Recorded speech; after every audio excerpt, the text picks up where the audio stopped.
Up until recently, my diet had never really been very good. I'd often eat food and then feel quite terrible about myself afterwards. But I had never really delved into those feelings that I was experiencing. So I might feel a little bit sick in my stomach, but I wouldn't really associate it with the food I'd just consumed very much. And on some days, I would eat so much that I'd feel so terrible about myself. I'd feel so full and so disgusting that I'd end up seeking out sexual content to escape those emotions. So I read this book about 2 or 3 months ago, and it only came out this year. It's called Ultra Processed People. Highly recommend it. And I just learned so much from that book. It totally changed my mindset. It totally opened up a new way of thinking around food. Essentially, what it comes down to, and this may seem really obvious, a lot of the points in that book were quite obvious in a way, but they were just bringing up these ideas that I hadn't really thought about before. And so the main thing is that ultimately the food industry doesn't care about you. Now, obviously, it doesn't, it's after making money, but when you really think about it, you realize that, well, if the food industry doesn't actually care about my health and it doesn't really want me to actually feel good and be nourished properly, what are they going to do? And the answer in this crazy world that we live in is that they're going to create food that's very calorific.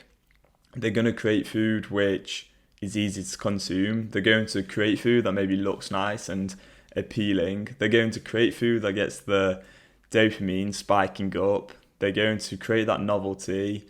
They're going to basically create food that is going to grab our attention, that we're going to want to consume, that we can consume really quickly, and food that has the lowest cost to create as well. And because of that, what we end up having is food which includes all these really weird, different things which people have never really heard of. So if you have a look at like the back of a cereal box or something similar and you read the ingredients, like you may not have heard of half of those things because it's not like proper food in many ways. So yeah, it does come from planet Earth, sure, but it's not stuff that we really want to be eating. And what it does is it dysregulates us a huge amount.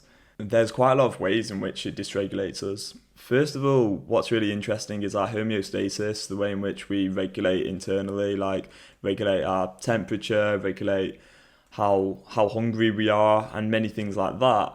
That comes down to our environment, our surrounding. And that's why I'm such a big advocate for setting up an environment where you're not likely to look at sexual content. Avoiding technology being out, avoiding having certain apps on your phone which could be triggering. And when it comes to food, there's a similar sort of thing going on. If we live in an environment where we have ultra processed food around us all the time, then our actual homeostasis changes because of what we're seeing in our environment. That's how the brain has evolved. And so we're likely to crave the things which we see. And that's really not great for us because then we're craving stuff that's actually really unhealthy for us. Now, I don't want to add like another layer of pressure because self-development can often just create these feelings of inadequacy, and the problem isn't you or your diet. If you're watching this and you feel like you haven't got the best diet right now, that's not really the problem. The problem is that we don't have enough awareness around any of this, and it's really scary and kind of dangerous because it's messing up people's minds a huge amount. There's a big relationship between what we consume in terms of food and nutrition and how we feel. And so it's no surprise that a lot of people end up feeling totally dysregulated, have more cravings, end up wanting more of this ultra processed food because that's what it does to people. And then that can end up leading to people wanting sexual content because they're feeling pretty terrible about themselves. And that's why I've made this video, because I've experienced that a lot of times in the past. So I hope this video has been useful. I hope it helps in some ways. One day in the future, I would love to create a video which really gets into this stuff in a lot more detail, because the book that I was talking about earlier has been written by a microbiologist who's really smart and knows his stuff and goes into a lot of depth on the food industry, and I just find it really, really interesting. For now, what I would really recommend doing is just be conscious of the food you eat, how it makes you feel, and go from there. Thanks for watching. Check out the links in the description for more support, and I hope you have an amazing rest of your day.